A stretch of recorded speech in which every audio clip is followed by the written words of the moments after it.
People who are dismissive of their own behaviors in order to feel less anxious about themselves with their behavior to basically continue being the same person, right?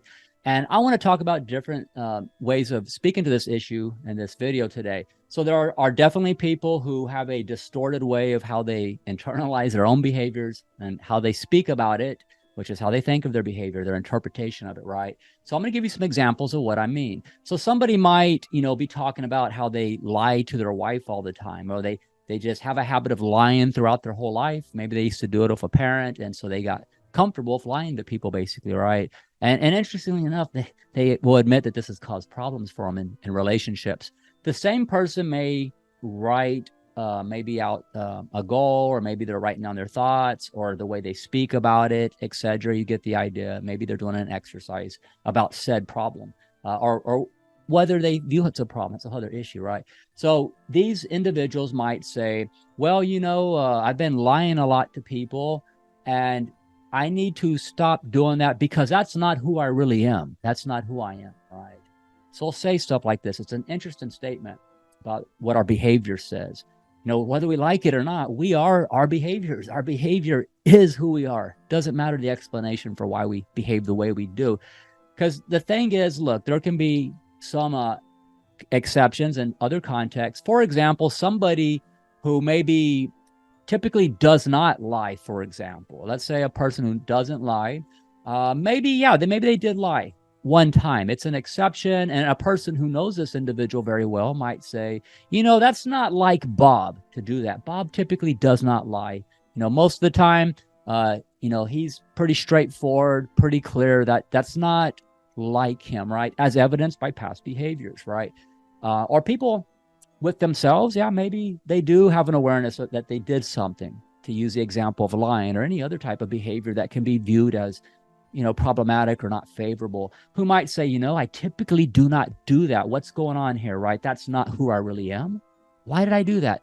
Sure. Okay. Fair enough in those contexts, right? Maybe that's not a person across the majority of the time. However, when it comes to people who have a pattern, this is what's important here. People who have a pattern of behavior across, maybe multiple, it's pervasive across a lot of contexts, such as the lion. To use the example for the video, we'll stick with the behavior of a lion. So going with the example of a lion, a person may have a pattern throughout their life of where they are dishonest, right? Maybe they are married and they lie about their finances. Perhaps they lie about where they spend their time, right? Who they're with. Perhaps a person might lie about things that they have promised to do or supposed to be doing that might be important to a particular value that's needed in the marriage, right? Maybe a wife's needs something that she needs, right? That she places value on. So a person who has a pattern, you get the idea, where it's happening multiple times across contexts throughout their life. And these situations, this is different, because there's two situations with what I'm talking about here. There's the person themselves who can admit that they have a problem with lying, but the awareness of it is not enough, right? How I'm aware that I'm a liar, so it makes it okay. No, it does not. But the same person will talk about where they are lying, and the same breath say, but that's not who I am.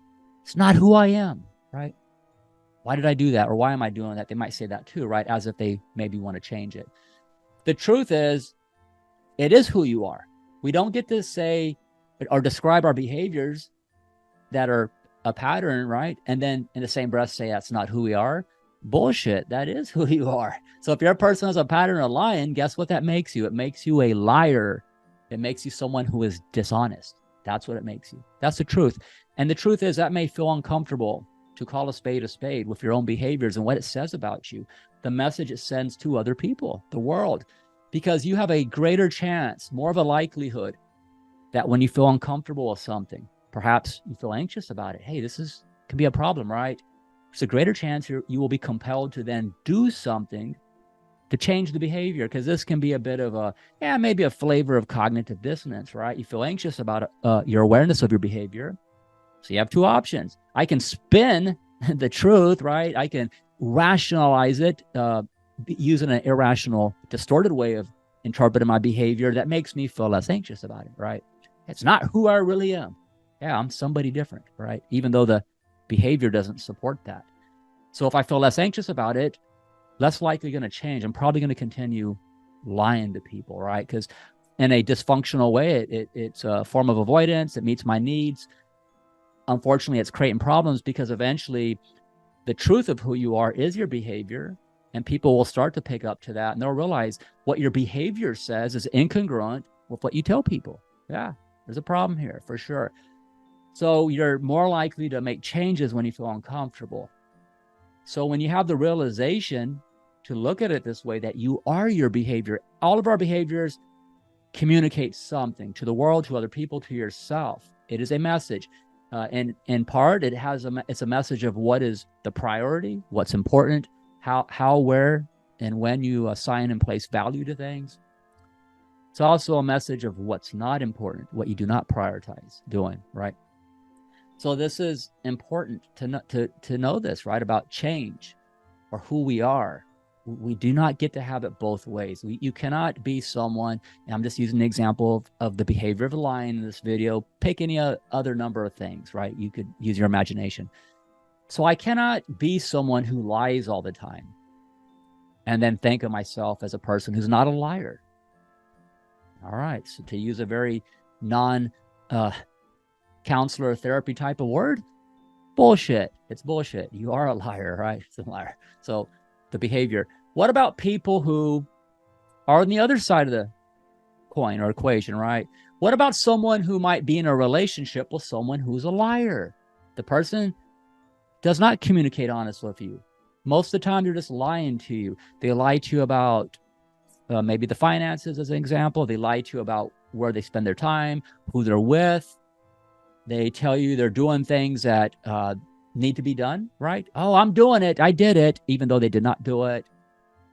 So this person lies to you. And you may even complain about this person's behaviors to your friends or family. And in the same breath, you'll say, but that's not who Bob is. Bob, this is not who Bob is. Even though the behavior over and over again demonstrates that is who Bob is. Bob's a liar. So on the other side of the coin, people will do this to be dismissive of a toxic person's behaviors, a behavior that has a behavior that's toxic, in order to feel less anxious about it, to feel more comfortable with being in the relationship. Because to call a spade and call it what it is will result in some anxiety. They will feel uncomfortable. And then what does that say about them? That they're married to a liar or have a boyfriend who's a liar, right? What does that say about them? Wow, that's kind of tough to sit with that, right? I am settling for that value, to be married to a liar or have a boyfriend who's a liar, to be lied to. Am I respecting myself? Oh my goodness, that feels too uncomfortable. So I need to do something about it. I'm just going to say this is not who Bob really is. It's not him. Okay, I feel better now. There you go. Yeah, so that can be a bit of codependency versus the truth. Bob is his behaviors. And it probably doesn't feel too good to know that, right? And to admit that. So if you want to feel less anxious and better about the situation, yeah, you're probably going to have to make some changes with this relationship. Boundaries, you might even break up with the person, divorce them, right? I do not want to settle for the value. Maybe I do something different. So I'm just giving you some examples. We are our behaviors, the good, the bad. Nobody's perfect, right? We all can have some behaviors that are not always the best representation of what we think might be ideal, and that's okay. We just work on it. We take responsibility for that to try to improve ourselves, continue to develop, and be better. So to get to, I guess, summon this video up to a point, a lot of points to the video, right, is we need to take responsibility for what our behavior says, what it means, and to be okay with that, even with stuff where maybe it isn't good, right? That's fine. You know, it's about trying to improve ourselves and become the people we need to be to give ourselves the value we say we want from the world and the value we say we want to give other people. Because it's not enough to say that we value things if our behavior doesn't correspond with it. It's not enough to say that I place value on another person if I don't behave in a way that shows that I value them, respect them, right? By the way, love is a demonstrated behavior. Respect is a demonstrated behavior. Being considerate, demonstrated by behavior. So if I have behaviors that are incongruent with these things, such as being a liar, inconsiderate, dismissive, et cetera, and how I treat other people, I don't get to say that's not who I am. All right. You can say that, but you're a manipulator. You're trying to use Jedi mind tricks on people. Yeah. Yeah. For those of you who watch Star Wars. Anyways, I think you get the idea.